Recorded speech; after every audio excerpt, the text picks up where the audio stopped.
my goodness gracious, scorekeepers. It is time for another episode of your favorite podcast, The Score. This is the show where we look at arts and culture through our queer black lenses. As always, I am Rocky and I am here with my two amazing co-hosts, Paige, Lee. Hi, how y'all doing? Hello. Hello. Oh, it's the first show of our after our fifth anniversary. Isn't that crazy? It Oh, don't really y'all feel is. grown? I know. We're in kindergarten. It's I'm after all the adventures we're on, I'm so happy that we still get to do this. Yeah. And we still Yeah, we're make time five for years this. I old know. It's and have lived so nuts. many lives So, already. so many So lives. many lives. So many lives. My gosh, my God, today. Well, we have quite an exciting show for you today. I'm excited about it because, Mhm. we went and we watched the America's Next Top Model uh, documentary on Netflix. And we are fixing to talk about that and a little bit later in the show.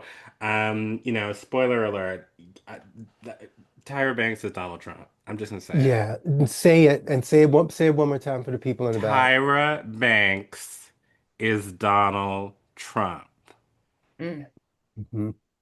mm, Hmm. mm-hmm, Hmm. Yep. But we'll get into Yep. that in a little bit. mm-hmm, In a little bit. But mm-hmm.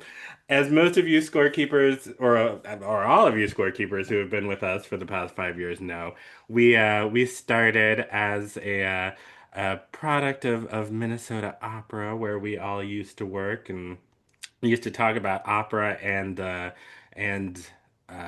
the classical music arts all the time. That was sort of our bread and butter, our raison d'être. And the opera and ballet have been in the news lately, thanks to one young Mr. Timothée Chalamet. And he had some thoughts and opinions. Um, but did he really? He just kind of said that, No. opera and ballet are dying and, people don't really care about that, which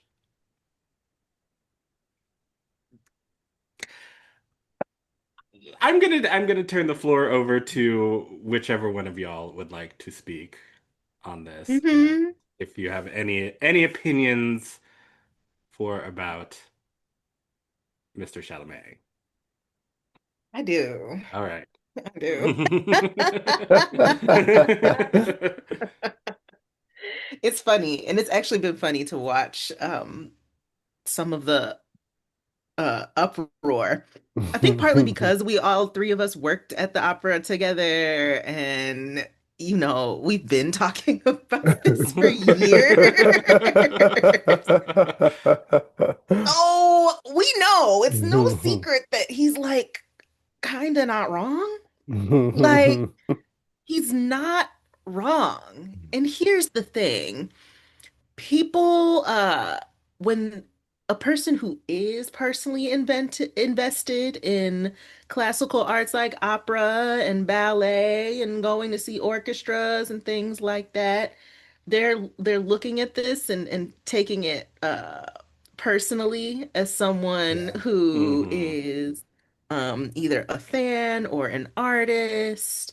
Um, but he's not talking about like these arts not being worthwhile from an artistic standpoint. Like that's not what Precisely. he's saying. Precisely. Like these these arts organizations, these disciplines in general are dying because younger people are not getting interested in them, and a lot of that has been created because of the class dynamics that have been part of them for centuries now. I have been Right. saying this for like 2 weeks now. Right. thank you, Paige, for not making me for making me feel not crazy. Thank you so much. I'm glad we all agree. Like to me, it Yes. was not that hard. To me, it No, was not that hard to it was understand. pretty immediate. Like he's not saying that people shouldn't care about the arts, and I think that's the way that people took it. Yeah. And I don't Yeah. know what's inside of Timmy's heart. I don't know if that's what he was implying. I don't think so.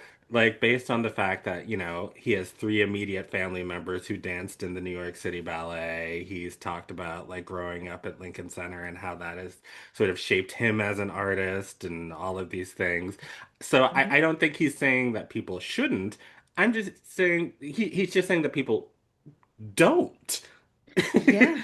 You make a good And point. As someone who has been going to these things, he then knows that you will go and see these beautiful concerts, these beautiful operas, and then outside of that, if like your friends aren't talking about it, unless they're also fans, like it's not then being something that you see is part of mainstream pop culture. There's not like conversations going on about it outside of the theater you were just in. Like that's what he's saying.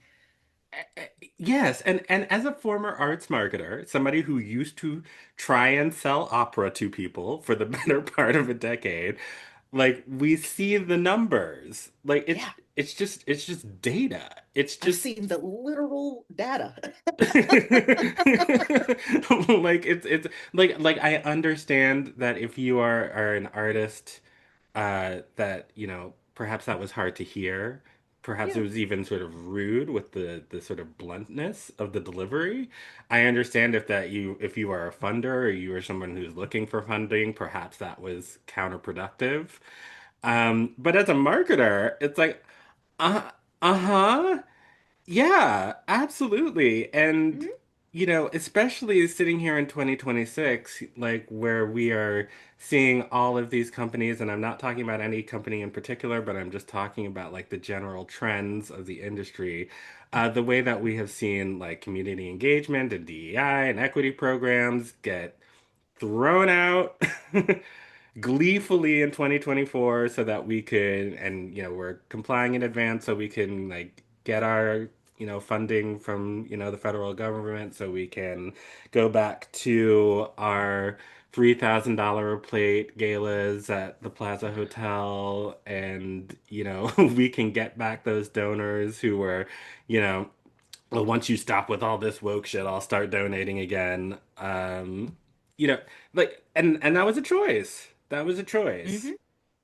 right? We wanted to create these, like, places of authentic belonging, spaces of authentic belonging where, you don't have to change anything about you. Which, like obviously all of that, was, I'm not going to say BS, but perhaps well-intentioned. But but we're not just an arts institution; we're a civic institution, and therefore we have a duty to tell the stories of the people that actually live in our communities. Blah blah blah blah. Okay, cool, cool, cool, cool, cool, cool. So we've decided we're not doing that anymore. Which is okay. But then at the same time, like, you have this story in the New York Times last weekend about the Met literally going to space looking for money. So, like, I don't understand how you like, the elitism is the point, right? Yeah. It's the Hmm. Yeah. point. It's baked in. And so like for us to sit here and then be like, "Oh my God, how ridiculous, how crazy that he points that out." The thing that we all know. Again, and then this uproar is just like, once again, we are looking for an individual scapegoat for a systemic problem, Hmm. which is the fact that the elitism is baked in. Hmm. And most of us are not elite, so Hmm. therefore we're not going to consume this elitist art form. It, Hmm. I just, I don't get why the general public is sort of in an uproar. I get the artist, I get that, but I don't know, Lee. I know you're chomping at the bit.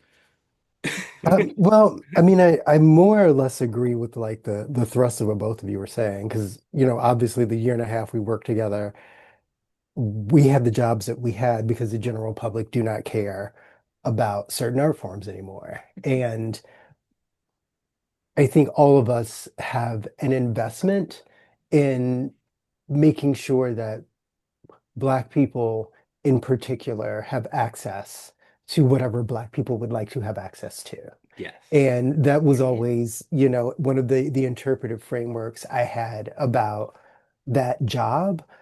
And as a person who currently works writing opera, it I am very aware that no matter what happens with that part of my career, I am never going to be famous. And I think if I were in any danger of being famous, I wouldn't even want to do it. So like there's a way that like I know what the art forms that I like, and two of my favorite are opera and ballet. And I know other people don't care about them, right? And I feel like this is one of those moments where he said something that hit a nerve, Mhm. obviously, with the community, right? Because I think the way that he said it and the way that he was so flippant about it, I think it wasn't that I think a lot of people disagree. I feel like there was a place where when these conversations have been coming up, people eventually get to the disrespect they felt. Mhm. And I get that. My response to that has been the same thing. Who is Timothée Chalamet to you? Because to me, he looks like somebody's little brother. Like Mhm. I don't watch his movies. I am obviously not rooting for him at the Oscars, and I wouldn't have been rooting for him even if he hadn't said this. Like I literally don't care what this boy person thinks. Like it just seems completely irrelevant. Then come to find out, his claim to fame is dating a Kardashian. It's like, Mhm. what do you expect? Colleagues of mine, what do you expect him to say? I don't think just because maybe he has some kind of training that resembles ours, he owes the professional courtesy to think something. So to me, like that, I guess I just super don't care. I have been more interested though in the public side of it. Like Mhm. the people out there, like a lot of regular people seem to be really put off by this comment, and yet they don't come to the orchestra. They don't go to the ballet, right? Like and now even working in the Broadway community, they're not showing up there either. So I am very curious about what this meant to the world. Like I totally get what it means to people in our community. And I feel like this is like the Audra and Patti LuPone thing all over again. It's like we don't have to give weight to somebody's performance of disrespect at us. Like we can simply elect to say, wow, this person is an asshole, and just literally keep it moving.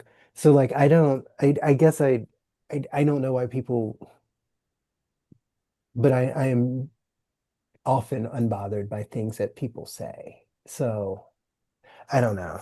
Maybe I'm not the right person to be talking to about this. I No, I think you're exactly the right person to talk about it because, like you said, Mhm. you are a practitioner of the art.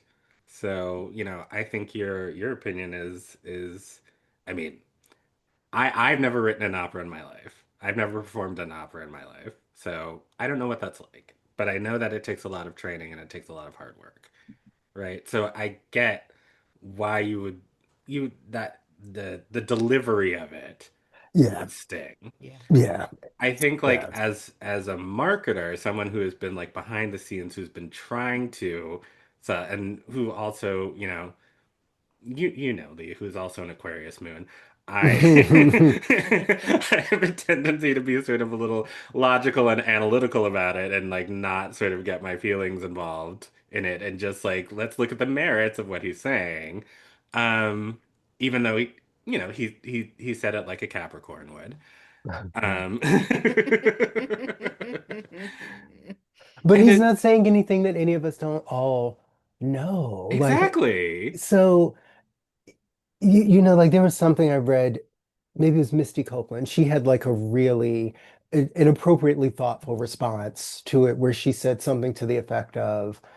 um, something to the effect of like gross receipts not equaling cultural relevance, and that these art forms have survived 400 years for a reason, and movies are nowhere near as old, and blah blah blah. It was just something in that universe, and I was like, yeah, these are all fair things. I don't disagree with any of that. um but I still feel like I'm very weirded out by even like the shock of regular people. I'm Hmm. like, y'all know that y'all don't, the vast majority of the people who are like, wow, he shouldn't have said that. It's like you've never gone to any of these things, and you don't intend to. You don't seem to be bothered by it not being in the schools anymore. And your That president part. is just doing whatever he wants to at the Kennedy Center. You can't even follow it anymore.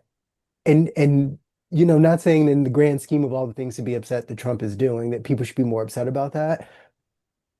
But I mean, nobody's actually upset about it who works outside of the arts, right?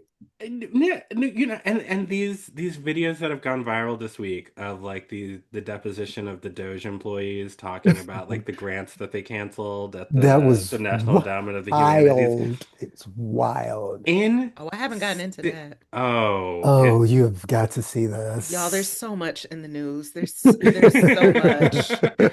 There's so much. Who's in the Epstein files? Where might a missile Uh, drop at any moment? any any moment. moment. Who?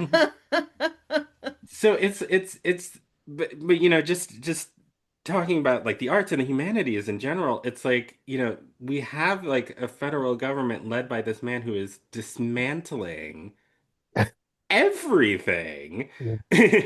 Anything that even sort of like hints a teeny tiny bit that it might serve women or people of color or disabled folks or or they Or even poor white even men. poor white men. Like they canceled the installation, like in North Carolina, a museum in North Carolina, they canceled a the replacement of an old HVAC system. They got like a $35,000 grant from NEH to replace the old HVAC system because in the grant they said if we like have a new HVAC system, then we can control the temperature of the building and a diverse population of people can come and enjoy our museum. Yeah. And because they use the word diverse, not even like the context, they canceled the grant and they didn't get their new HVAC system. So like this Because is wasn't nobody reading in there. They put that shit through Chat GBT that and is what said, they said. look through. Hmm. That's literally what they Yeah. said. And they were just and the lawyer kept asking like, okay, so like, but how does this fit into like DEI? What is the framework? What's the logic? What were you using? Well, we were just going by the language in the executive order. Cool, understand that. But how did that language inform your decision? Like, what is your understanding of what DEI is? Like, what is your just just just give me a baseline definition that you were sort of using. We were using the definition as laid out in the executive order, and they just kept saying that over and over and over and over and over again. And when pressed to answer like a yes no question about um where the DEI issue was in a grant that was about, what was it? The history of Jewish women who had been affected by the Holocaust. It was something very, very specific, right? He it was pure word salad when he Hmm. tried to respond. And I remember when they were trying to sell us on all of those Doge kids as being like the best and the brightest. And I'm like, this isn't asking him to be an expert at humanities funding, which I don't know, maybe one could be or should be if you're making decisions about where the NEH is giving money. This was actually just asking him to repeat, to distill a definition of a term that was affecting every single thing he was doing at work. And he couldn't do that. And that right there is the problem of America, right? don't vote for Kamala, she's a socialist. And it's like, A, I wish. And B, what like how are you predicating not only your decision to vote, but who I'm supposed to be voting for based on a word that you don't know what it means? Like, why do we live in this country? Well, I guess I don't anymore, but like, Rocky is a person who still exists. Why do you live in this country? Like, how is it that we've gotten here? I don't even know. And the fact that they are just also like lying about it too. It's not just the ignorance, it's the lying as well. Mhm. Because like also at one point, the lawyer just like flat out it's just like, okay, you are a kid in your 20s. This was like your first job out of college. You don't really seem to have like a working sort of definition of what these terms mean. What is it about you that makes you qualified to to do this, to make these decisions? And he was like, well, I mean, I just feel as though like a person like living in the world, there are plenty of books, there are plenty of things that, I've read that, make me just qualified and it's just common sense. And the lawyer's just like, what books did you read that help you that make you feel qualified to make these grant funding decisions? And he literally goes, "Oh, there are no books. There are no books." Right? Yeah. And so it's just I, it's yeah. it's it's it's this the ignorance, the mendacity, the and I feel like it does just kind of trickle down because now we're in this space where like people who have never seen an opera don't give a fuck about funding for the opera are now sitting here feeling personally aggrieved that like I don't know, Timothy has called them like uncultured swine or something. And it's like if you don't care about the opera, if you'd rather go see the Avengers, like that's okay. Like you do you, And boo. most people clearly do. Exactly. But it's not but for someone else to like just point that out that that's the reality of the world that we live in, no matter how flippantly, I I don't know. I'm just kind of like fix it, Jesus, but I feel like we give too much weight to the perspectives of celebrities, and that mm-hmm. is part of what led us to Trump. And Mm-hmm. this is like one of the reasons I feel like I wish we were better sometimes at just saying, "Wow, this is a take that I just don't agree with," and then just kind of moving on from it. Like the Timothy Chalamet story has stayed in the news for days and days and days, and it's just it's so interesting because I don't think any of it is going to turn into more butts and seats or more, dollars and donations through the door. And I also don't think it's going to turn into a conversation around whether or not Americans are ultimately comfortable with this particular aspect of our cultural heritage. Um, being supported more by philanthropic dollars than by people actually going to see it. Like to me, that's a conversation to have. And when I say this part of our cultural heritage, I'm not even specifically limiting it to, like these imported European art forms. I'm kind of thinking about the concept of live performance Mm-hmm. outside of like the pop concert, right? Like those other pieces. Do we want there to be theater for our grandkids? Do we think this is a good idea? If so, then what is the investment supposed to be? Is it only supposed to be tax dollars? Is it only supposed to be philanthropic dollars? Or does that mean maybe we should start as a society make a concerted effort to making it easier to see these things so that they're not super expensive, so that they are not only happening at certain times and in certain places. I don't That know. part. But I think this could I I would be more interested in that being the conversation than like pretending like I'm supposed to care because a random person doesn't like a thing I do. I guarantee you there are 30 things that Timothy Chalamet is into that I don't like. I can guarantee you that. Nobody's going to write an article about that.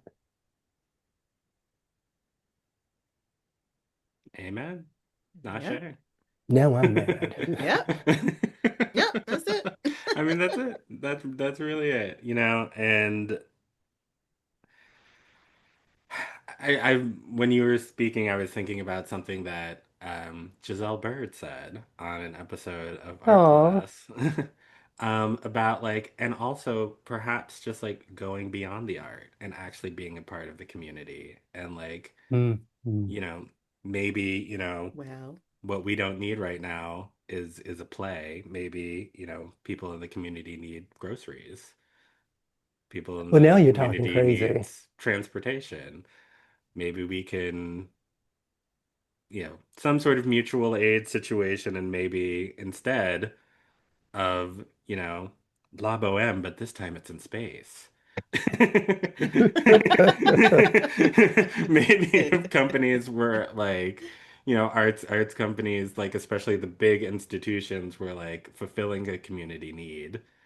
yeah. When it was time for La Boheme in space, they would be trusted and people would actually want to show up and support. But what do I know? What do you know as someone who, I don't know, just did arts marketing and, But yes. good for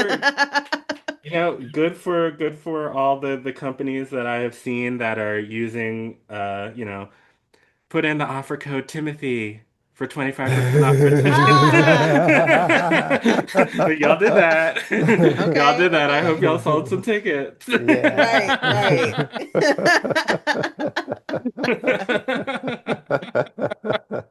Yeah. Oh my goodness. Okay, so for actually people have been asking me, like, are y'all gonna talk about this on the score? So we talked about it, and now can we talk about Tyra?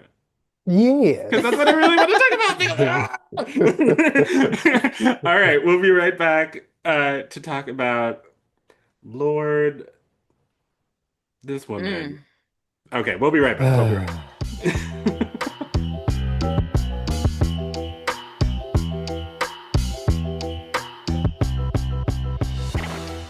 Tyra, top model. I cannot. Y'all, that documentary was a lot more upsetting than I was expecting it to be. Yeah. Yeah. Yeah, Yeah. yeah. I mean, also a spoiler alert right now. If you are going into the show itself or a conversation about the show expecting that maybe someone showed some accountability for Oh, what happened, that's absolutely not happening. absolutely not.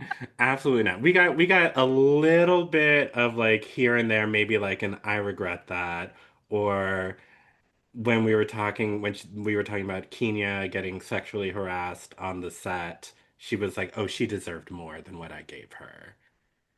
And then when she was yelling at Tiffany, she was like, "Oh, that was a bit too much." But that was Mhm. it. That was really it in terms of accountability, which is wild when we learned some of I, the shit that went down. baby, justice, justice for Yeah. everybody, Yeah. justice for Shandy, Justice Justice for for justice for Shandy. Shandy. Shandy. What the Shandy, yeah. entire fuck? That was so That was uncomfortable. so awful. I was like, I had tears in my eyes when she Yeah. was telling that story because, like, and especially the way that it was packaged to us at the time. I mean, I don't know, like, what was y'all's relationship with Hmm. America's Next Top Model in the early to mid 2000s? Did you all Okay. watch it? Did you Yes. all? Yes. No. Absolutely. We watched it. We watched it, but I appreciated the recap of like season one and just like the overall, paradigm that America's Next Top Model was born into. Hmm. Because I didn't start right from season one. I want to say that like maybe me and like my sisters, maybe my mom started watching it like season two or three, probably three. Um, so yeah, it was a big deal. It was like, Mm-hmm. oh, all over the place as much as they said it was. Um, but I also appreciated that the show, yeah, it just gave a lot of background to the overall industry at the time. You have maybe heard me refer on this show to the early mid 2000s as the reign of terror when it comes to beauty standards. Listen, Absolutely. the way these little youngins trying to bring back Y2K, I'm like, please, Yeah. no, Yeah. y'all don't understand. You're romanticizing it. It was actually terrible. Everyone had an eating disorder. All the genes were low rise, and people was talking crazy at you all the time. Hmm. It was terrible. I don't want to go back. Hmm. Um, no, but that's really what it was. So I'm glad that they highlighted that. Um, rampant, fat phobia and anti-blackness Mm-hmm. and that truly was the norm. Yeah. The Mm-hmm. norm. Yeah. The modeling industry is just as racist as Tyra described it. I hope that people who are younger who are watching it understand that like none of that might have been the main thing that she was most honest about, honestly. It's about like how rough the industry was and how even rough she had it Mm. as a model, which is part of what made the show appealing. Like Tyra was huge as this black supermodel who made it. So we were excited to see her. We were excited to see um different kinds of beauty on the show. We were hoping that she would stick up for that and champion more diversity and it's you know so weird how she was so wishy-washy on that and like Mm-hmm. instead of just holding it down as like this show is inclusive, this show is setting to right some wrongs. She had people facing all kinds of abuse, all kinds of verbal abuse, and then was like, oh, but that's not nice on the show, you know. But let me make sure I'm on camera, at least refuting that really terrible, mean thing that Janice Dickinson said instead of just like not allowing it in the first place. Mm-hmm. Um, so yeah, it was like it was weird to see those things from her or disappointing, you know? Um, and yeah, I mean the other part was like the reality show aspect of it all. Like, yeah, reality TV was just exploding in a different way at Mhm. this time too. So it also wasn't just her show that you had these antics going on. And Oh that's not no. to take away any blame. It's just to say that like, oh yeah, a lot of people were supporting this culture of abuse and terribleness. That was the norm. Um, Yeah. yeah, Yeah. that's what I remember.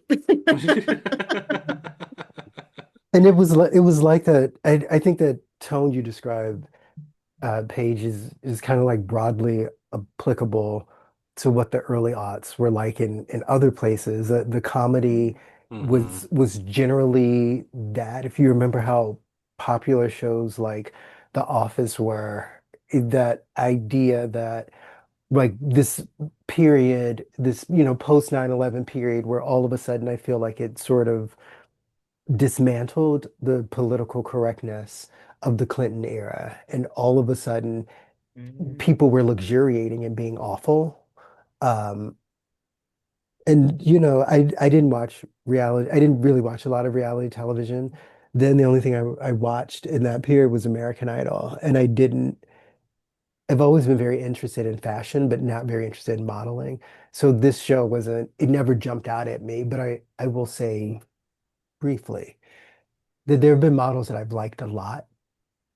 And Naomi Campbell, Tyson Beckford, Iman, not just because they're beautiful, but because there's some kind of mystique there too. Mm-hmm. One of my favorite models, Alec Weck, I've never heard her Mm. speak, Yes. and I'm kind of okay with not knowing, see point in case Timothy Chalamet. I'm kind of okay with not knowing the political or social perspectives of people whose work I like because I sometimes I just want to keep liking their work. Tyra was always so present Yeah.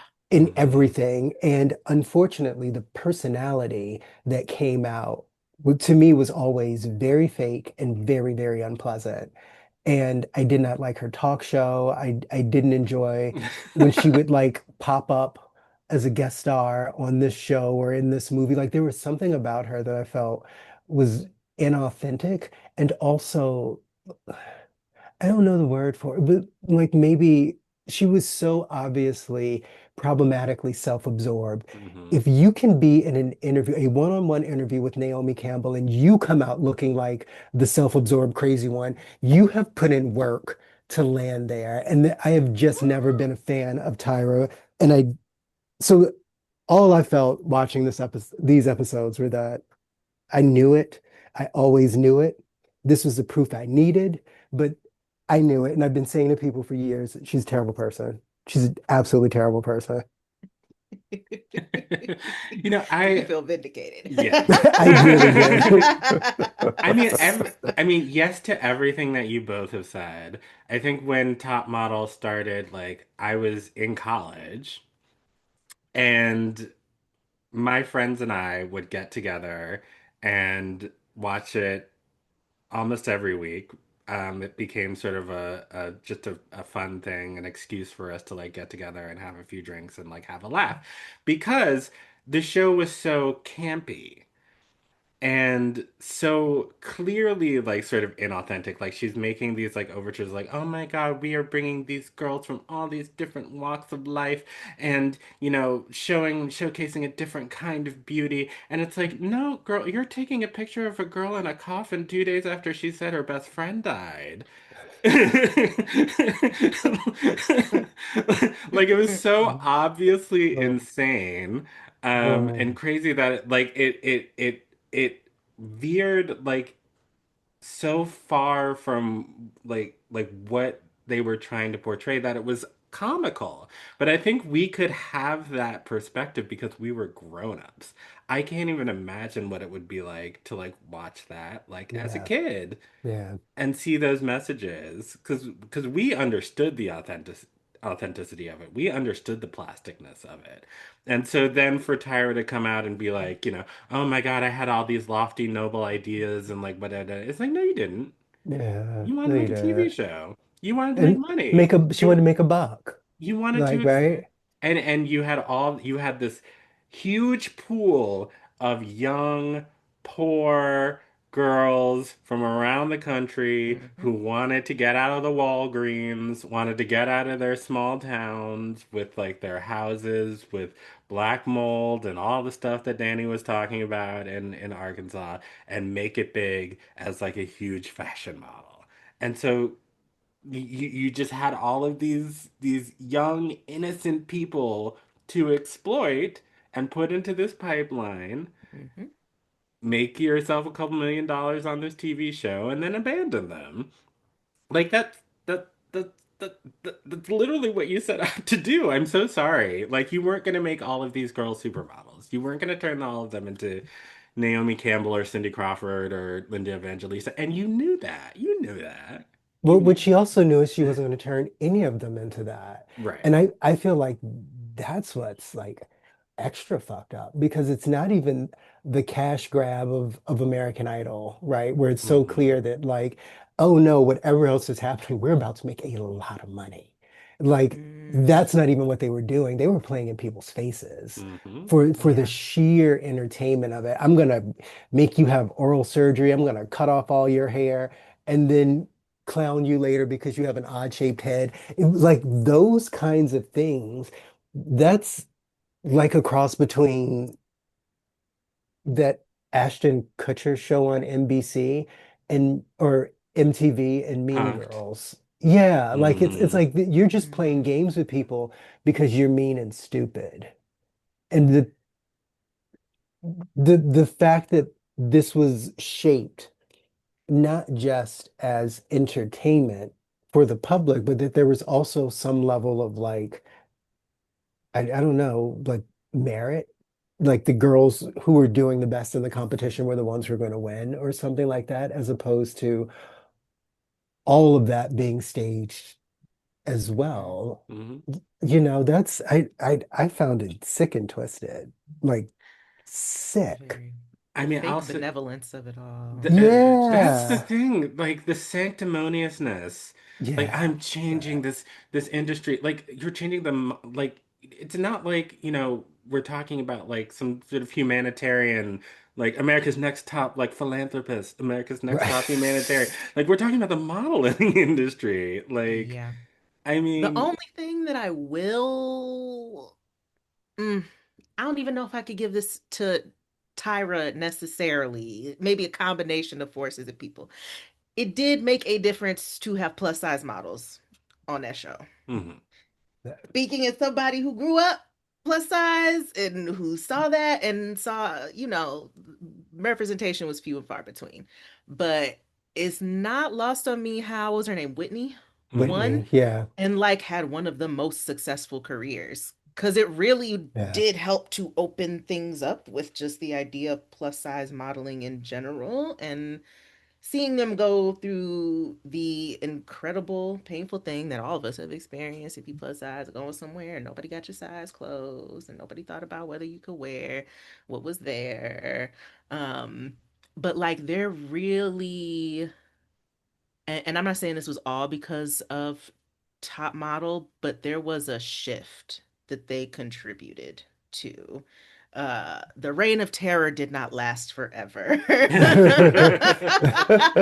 And it did take, little things moving the needle, but it was still terrible the way people Yeah. were treated and the way people were talked to. So like it's like I can't really attribute any of that success to her or the show, and maybe more so to just Hmm. the like tenacity of those models. The tenacity, and I Um, think that the changing mores, like as we sort of moved from like the sort of, I mean, I think, one of the things that they kept saying during the documentary which started to drive me crazy by the end, was like, oh, it was just it was the times that we were in. Oh, things were different. Oh, we're looking at things through like a 2020 lens, and it's like, no, no, you guys were just mean, Yeah. right? And that Yeah. was that was the thing. That was, Simon Cowell, Yep. like Janice Yep. Dickinson, like on all of these mhm. shows where there were judges, there was like a mean judge. Like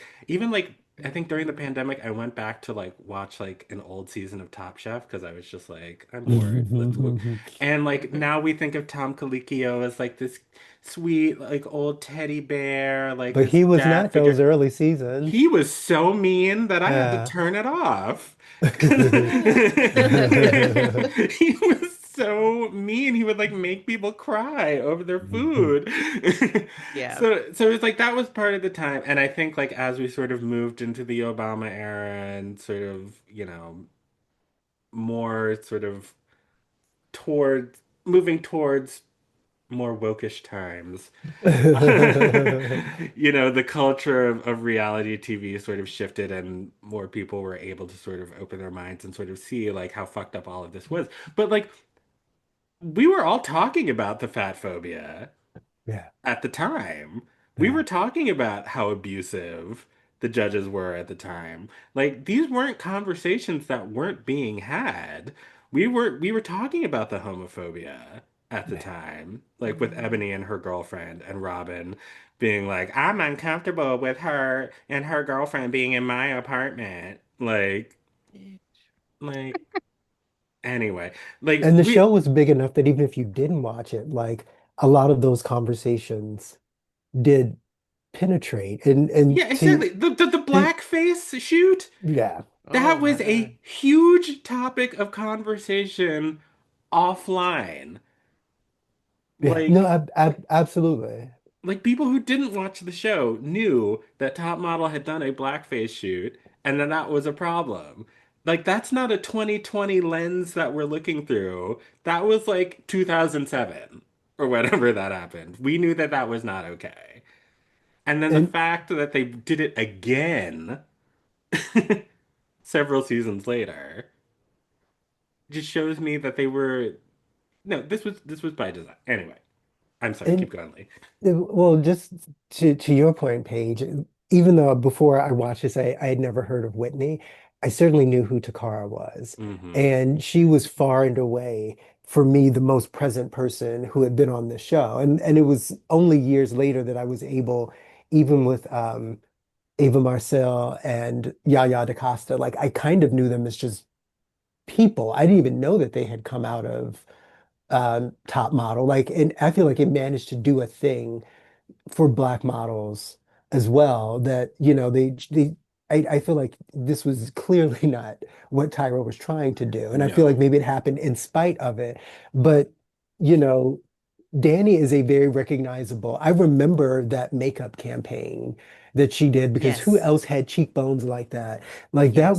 that was a remarkable moment. So I feel like the show had some an effect on the culture, like good and bad. And I feel the same way that what you were describing with the plus size models about Miss J. Like that as an image Mm-hmm. Yeah. for Yeah. me 25 years ago was very, very important to see somebody that tall, somebody that dark, occupying that particular gender space as comfortably as he did. And I continue to be grateful for that. And, certainly the ending of the documentary, seeing how I was just tired, but why? And unapologetic, just sitting there in the damn trench coat. Like it's so crazy. Why the trench coat? Who wears a trench coat? The person trying to solve the crime, not the person who actually did the crime. It was so ironic and so purposeful. And it was yet another moment of unabashed I did it and I'm not sorry and I'm not reflective. And if you ask me, that's production. And then they go to the executive producer who I never heard of either, who's equally evil.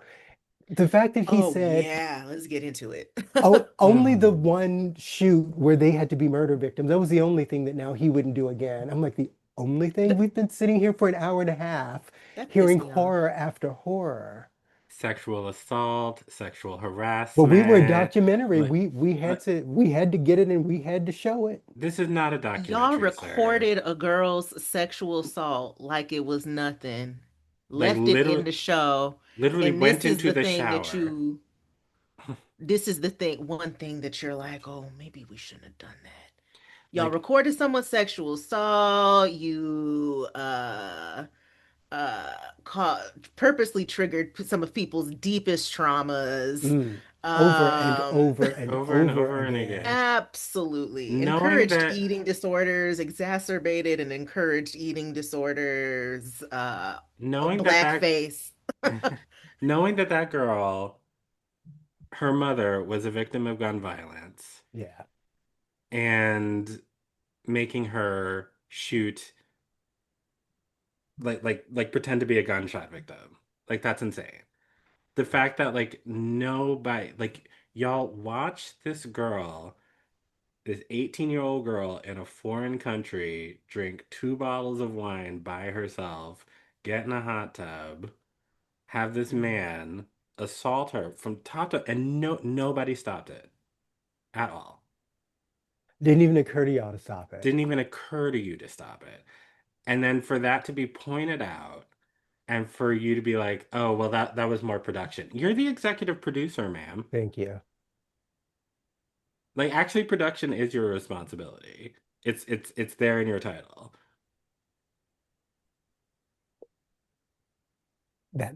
So much of it was just like it was just bad, right? Like I don't remember her name anymore, and I apologize for that. The lady who was talking about getting body shamed and they edited her eating the same bagel 3 times. Mm, To me, stuff like that is Mm, just why? Because that right there is like such a specific decision, right? To yeah. paint somebody in a certain kind of way for no reason. And then knowing once people got eliminated, they were still just stuck there by themselves, not Oof. able to mm. reach out to anyone. I mean, there were just so many bad decisions happening at every level of the show. It's And that's what I mean about the fake benevolence of it too. It's just like, so you're gonna curate these scenes that show how much someone is eating. You're gonna constantly show comments about people's bodies, comments from judges of, oh, you gained weight. You've been gaining weight. You've been gaining weight. And then act celebratory when plus size models come through, or like, which is it? So which is it then? Yeah. Which is it? And another thing this brought up for me, I really cannot stand a bitch who's like, oh, I had it hard and I was bullied, and that's just the way things are. So Mm-hmm. Yeah. now I'm Yeah. gonna bully you too and be abusive too because that's just the way things are. And that's just how this industry is. Oh, I can't stand that. Yeah. Mm-mm. Oh, I Yep. cannot stand that. Mm-mm. Yep. I hate it. I hate it. Actually, humans do not thrive off of shame and suffering in any situation. In any Sorry. situation. In any situation. And what made me so angry is like at the end when like Nigel and Miss J and Mr. J got fired, and Mm, Mr. J is sitting there going like, well, it just was having to leave, like, with no dignity. They didn't even leave me my dignity. And it's like, you were denying all of those girls their dignity for season after season after season after season. And now you are complaining that you didn't get to have any dignity on your way out. Okay. play stupid games, win stupid Hmm. I'm prizes. just Hmm. saying, Hmm. And why you.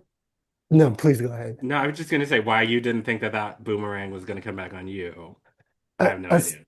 Especially like, and I don't know, this is just like good documentary storytelling, but the way that they foreshadowed it with what initially was the disrespect of the girls, and then was the disrespect of um the other three judges.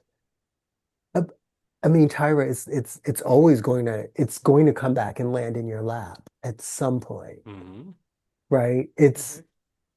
It's really quite sad. She seemed, and there was something about her that just seemed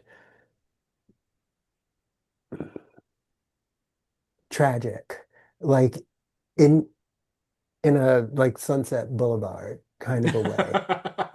Like she Yeah. just really seemed like when talking about Cycle 25, like nobody asked for that. Nobody wants that. Mm-mm. This is like now caricature level. If you're even having a conversation about them bringing this show back with you in any capacity that isn't that is anything other than pure redemption tour for you. Like that would be the only space that could ever exist for something like that. And clearly that's not going to happen because she wasn't contrite in the least.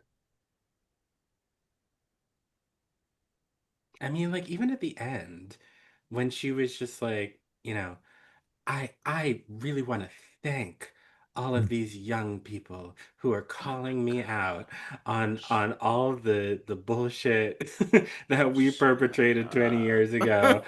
And I just hope that you all remember this, this gratefulness when somebody comes for you. And it's like, no, girl, I'm pretty sure I was not and probably never will be the executive producer of a show that, facilitated and filmed a girl's sexual assault. Like, I Yeah, think I'm good, yeah. Yeah, right? no, I don't think I'll ever find myself in that position. So, No.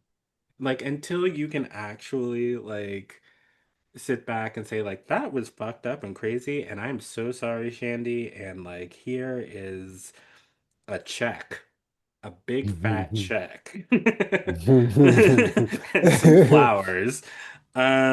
Like you can keep cycle 25 because it's gonna be like today's photo shoot is y'all get boiled alive in a vat of hot ice cream.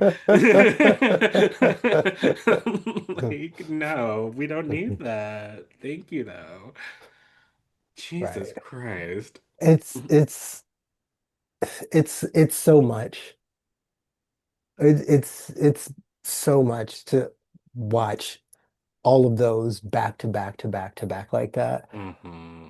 and not connect that kind of thing and a generation of people being socialized to think that this is a normal way to think about other people's ambitions and other people's hopes and dreams in this kind of Hunger Games kind of way, and then not understand why people have such little empathy for other people right now. Hmm. Like this has been a big project, and obviously I'm not blaming Tyra alone for the war in Iran. I'm just pointing out that she softened the ground just a little bit. Yeah, I mean, I think there really is something to that. Like, I think all of the culture post 9/11 was really about sort of, yeah, taking away our empathy.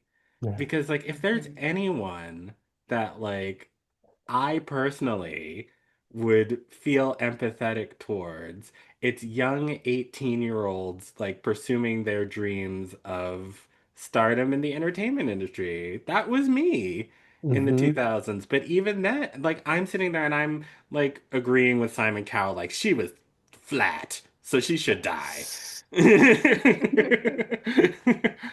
And yeah, like I can imagine if you were a young, impressionable kid, watching that, like, yeah, 20 years later, you're gonna be calloused. Yeah. Yeah. Mhm. Mhm. It's so disappointing to like know that the modeling industry, I'm sure, was exploitative towards Tyra herself at Hmm. different points. So like to turn around and just encourage that and perpetuate it, it's just it's disappointing. It's extremely disappointing. Like again, I just don't get people who are like, I went through this, so now I'm gonna put you through it. Yeah. Well, I think at the end of the day, it goes back to sort of what I was saying at the beginning, which is just simply that, all of these like sort of lofty ambitions, this humanitarian mission that she was on to diversify the modeling industry, whatever. Uh, I feel like if she just sort of came out and because all of her endeavors since and even during the top model era, it was all about money. It was all about money. Mhm. What is she on a humanitarian mission to diversify different kinds of ice cream? You would think. from, from the way she talks about her smize and dream and hot ice cream and whatnot, that the way that this is going to change the world and revolutionize the way that we consume ice cream. Um,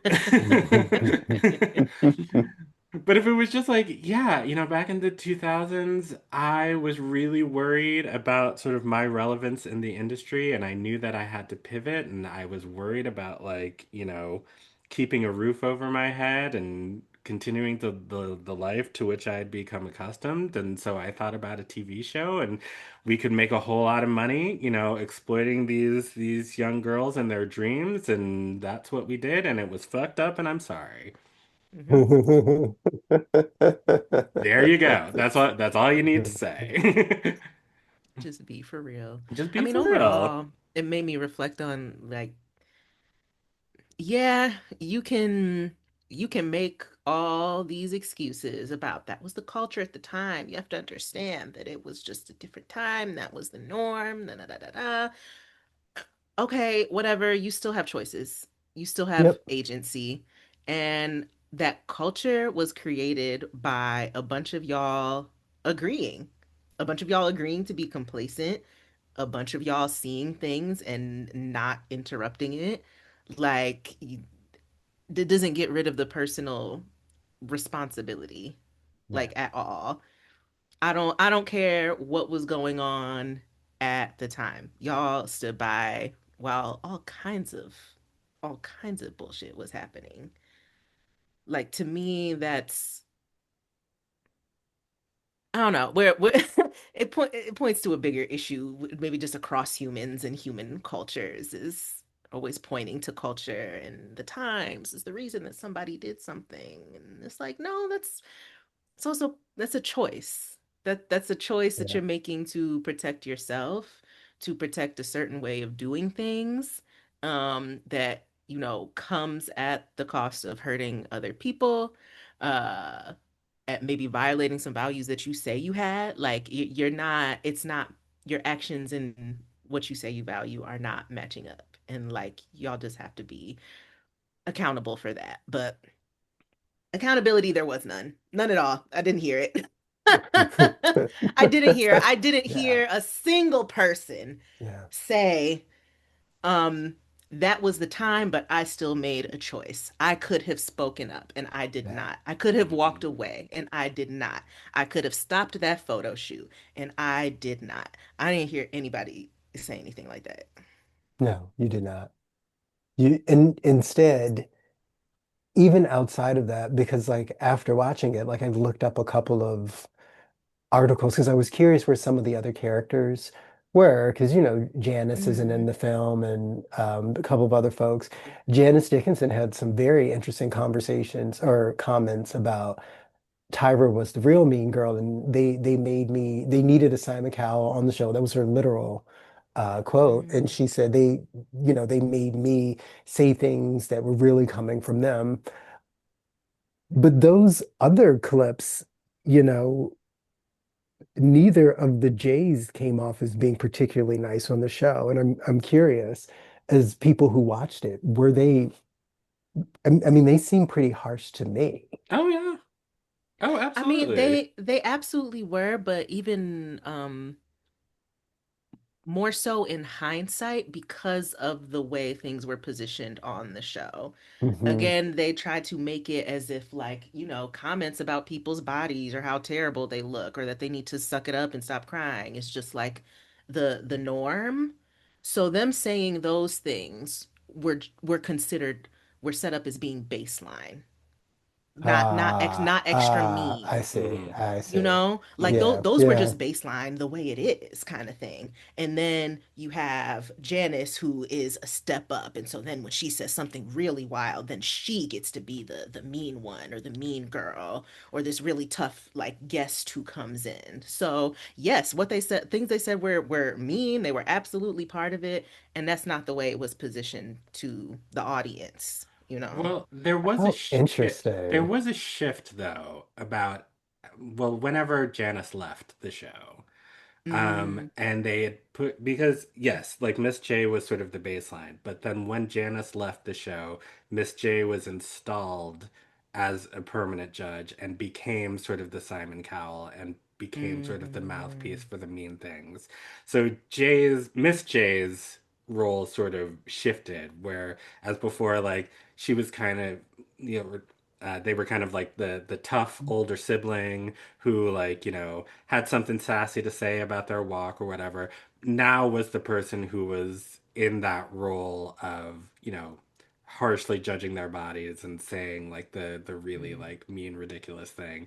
And then Mr. J, I just always found to be just highly manipulative.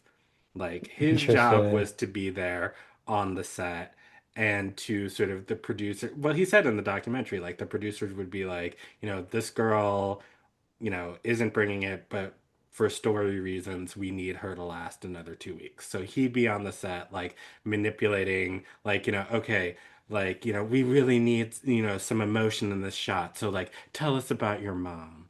Oh my God, she abandoned me at the bus stop when I was 4. And then she's like crying. And then, like, and so, like, that was his role. I always thought yeah. was And just then sort he'd be of like, like, now great, take that emotion into your photo shoot. yeah, yeah, yeah, Like yeah, yeah, yeah. You go, go, go, go, go, go, go. I'm like, Keep wow. crying. Oh, so really oh. brought it this week. They really brought out the authenticity and we felt it. And it's Mhm. like you just emotionally manipulated the fuck out of that girl. Like what? Exactly. This is a special kind of horrible. Yeah. Yeah. I mean, even for like an early 2000s reality, well, maybe I can't say that because I never watched. Big Brother or any of those things, but I did watch the maybe first three or four seasons of The Real World, and you know, as we've discussed on here before, these shows were produced to create maximum chaos. And I guess once they started adding that competition element, they didn't take out that storyline Hmm. piece, right? So,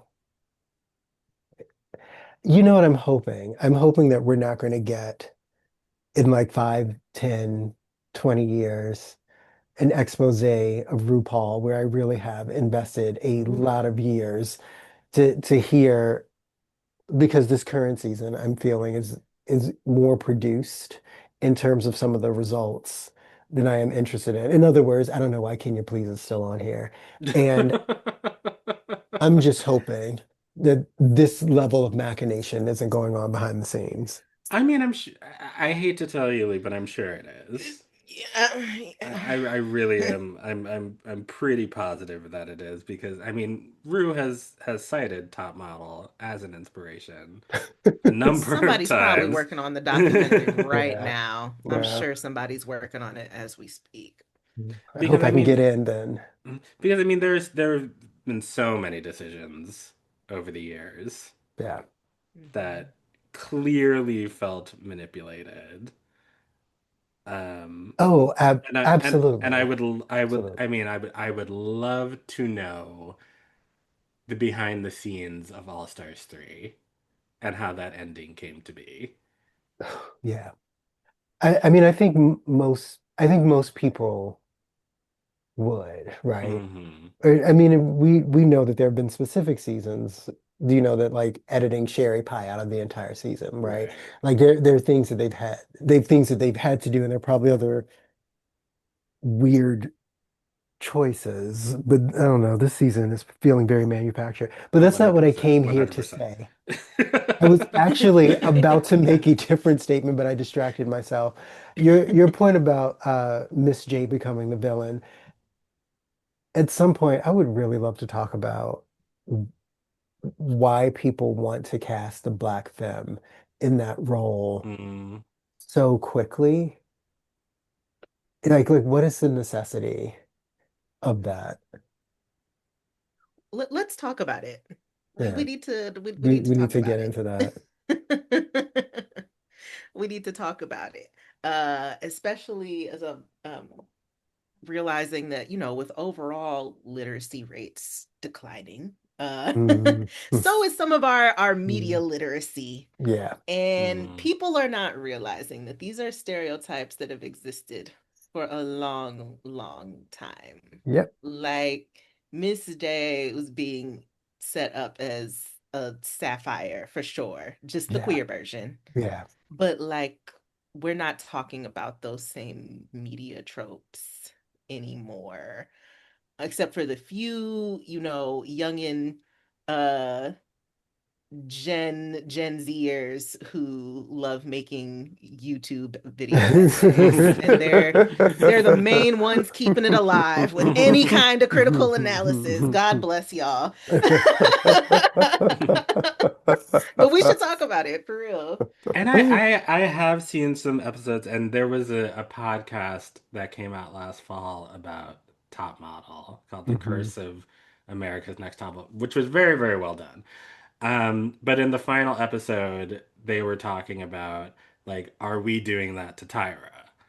Are we Are we doing what to are Tyra? we casting her as the black femme villain? When really she was at the behest of these networks and she was really just sort of like a middle person. Um, Wait, who asked this question? Did Tyra ask it? no, 'Cause- no, like like all these like a lot of people have been saying like, are we being so quick to paint this black woman as the villain of this story? Hmm. And I'm like, mm, I don't think so. I'll tell you why that's hard for me. I don't Be think so. I feel like I've seen her villainous qualities, like the same ones exist across medium for one, because I remember Mhm. like some of those episodes of her talk show. Hmm. Huh. Huh. Like it wasn't just regular, kind of trash TV fare. Like some of it, like my memory was either especially ridiculous or especially cruel. And then secondly, if you if you cast yourself as the central character in the narrative, and then you also don't want to be the central character when it becomes clear that that character is a villain. I don't know what to say. She constantly talks about how that was her show. This is her brainchild, That how was much her of herself she baby. put in. Right. Hmm. So then it's like, but I was also being manipulated. It's like, well, which one is it? But Like you which one said is earlier, it? Which one right? is it? I remember at the time there. Did you all ever read that website, Television Without Pity? It Oh, was I like remember all. that. It was Mm-mm. all the Yeah, they funny had TV some good recaps. They write-ups. had some really good Yes. writers, but I remember specifically, and I don't know why this has always stuck with me, but like the recap of the video where she was going after Tiffany, like, we were rooting for you, we were all rooting for you. The recapper was like, and in this moment, she looks completely insane. Like she doesn't look like she's like being like the big sister. She doesn't look like she's being caring or supportive. She looks like she's losing her mind. And as the executive producer of the show, Tyra, you can edit that out. That didn't have to be aired on television. You have the power to say, cut that, please. Yeah. Yeah. And you Yeah. didn't. You didn't. Mm-mm. Well, it was so interesting to hear that apparently it was much, much, much, much worse. Like Mhm. I truly wonder what Yeah. she said to that woman. I want to know so I bad. remember they talked about it the on the podcast, and it was something about like, you sleep on like, a mattress in a dirty mattress in like, a rat infested room with your baby, and that's where you're going back to, or something like that. It was something crazy like that. Uh, uh, uh, Yeah, uh, they interviewed people who were on set uh, that day, and like, yeah, uh, no, she was saying some wild shit. oh my gosh. And then they were talking about like what happened to Tiffany afterwards, and it's just like it's such a sad story. Yeah. I Mm. mean, a lot of it, just seeing these women reflecting on being that young on TV, and just because the ones from the earliest seasons are like about my age, like Hmm. I know how terrifying it is, or it was to sort of be in an industry at that age and not know what you're doing and it be a deeply exploitative industry like that. It's a very scary thing. So my heart continues to go out to them, and I'm grateful for the ways that they like wanted to tell their story, and Hmm. that we know we could do better now if we wanted to, in other words. I Yeah. mean, I know we're not, but we could. Ah, well, perhaps that's the moral of the story. Do better, y'all. Do better. Do way Do better. better. Do Yeah. better. Also, okay. I also feel like Tyra's talk show could be its own And should documentary be. And it series. should be. I Was this wonder. a fever dream, or do I recall her having an episode where she like dressed as a man, and then she had this like device that would help her to pee at a urinal, and My goodness. I'm like, I on just one want. hand, I'm like, Tyra, what were you doing? And then on another hand, here in 2025, I'm like, could that have been used for like some trans advocacy or something like that? What was she doing? Let me go back and watch this. What was going? It feels like a fever dream. It feels like a fever dream. What was she doing? That the fat suit when she was quote unquote homeless for a day. Oh my God. When she had that weird show that was like half the audience was like gay and half the audience was like straight. Oh and my they were all God. wearing like the shirts with their orientation on it, and she was just asking like the wildest questions, like who's the man and who's the woman? Oh, oh, um, ugh. And then the way she did Shandy on the show that's in the yeah. documentary, like She replayed it on her show. I forgot replay, about that. She replayed then replayed the it. assault on her show. And it's not even just the assault. It's like they filmed her like telling her boyfriend about it. They filmed her calling the guy and asking if he used protection or if he has STDs. They filmed the entire aftermath of it as well. Like the way that they victimize this girl, it it's shocking. And then sold it to us as like this harlot cheating on her boyfriend.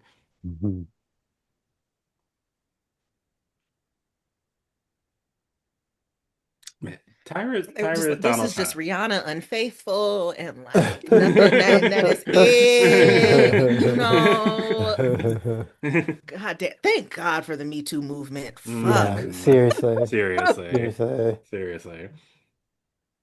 And maybe Ooh. that's the comfort to take from this, that that particular thing that they were doing then wouldn't fly now. And that's nice to know that we're making some kind of progress Yeah. somewhere, right?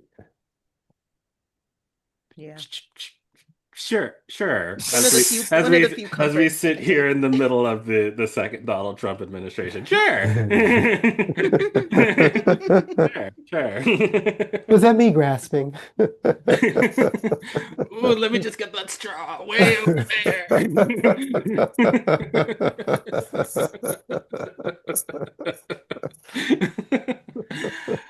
Oh, right. Well, that was crazy, but It was. I'm glad we did that. I'm glad we did Same. too. I'm glad we did too. Well, I know who my pure black joy isn't, Tyra Banks. But we'll be right back with a little bit of pure black joy. See you in a second.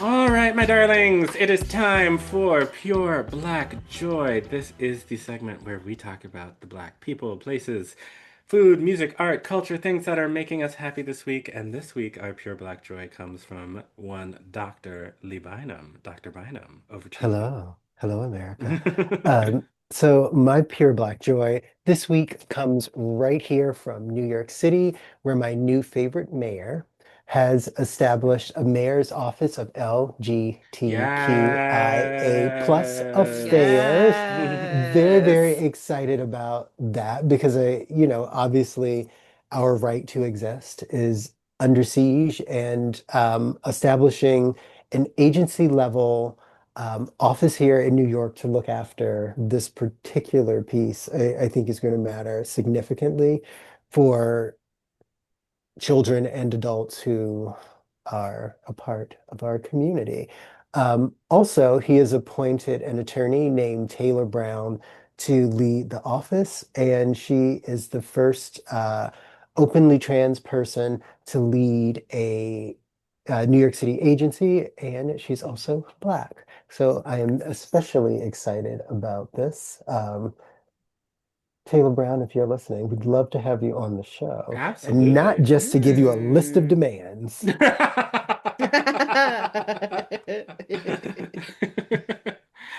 You know, can I just say, in these cynical times, and I'm sure it'll turn out, that someday that he's a monster, but I love Zoran so much. I Yeah. say that all the time. I'm like, can your skeletons just stay in their closet? I'm just Like, can they saying. just not? He is Yeah, just, truly hoping things continue to go well over I'm there, just Mom saying. Danistan. And I might, Yes. I wish I could join y'all. Can't wait to visit. Y'all are so lucky. Yeah. This Yeah. stupid Jacob Fry. We Man, don't certainly even put get in our me time. started. He Oh, must he's have. so annoying. Oh, he loves to play in those cameras. But when it comes to actually changing the lives for the better of the most vulnerable of the citizenry, fuck that. But okay, cool, cool, cool, cool, Ugh. cool. Mm. Isn't he one of your people? Who's Ooh. people? I Isn't he from Northern Virginia? don't know anything about that. Oh, That no, doesn't have no. anything to do with me. Oh, I I was just really like, is there a mysterious fourth person on this call? Because who? Girl! I am not responsible for every single person that has come out of Northern Virginia. That is no. Do not put that on me. That is, oh, now we're in a fight. oh no. No, I'm just kidding. Ah, well, whew, I need to, whew. I think the show's over now.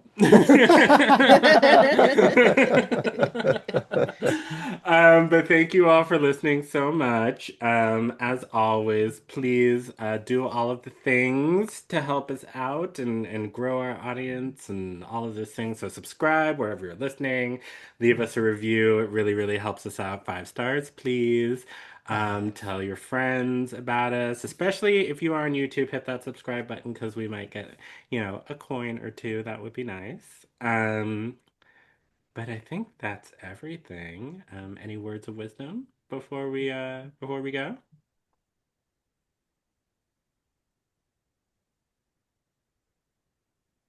Mm.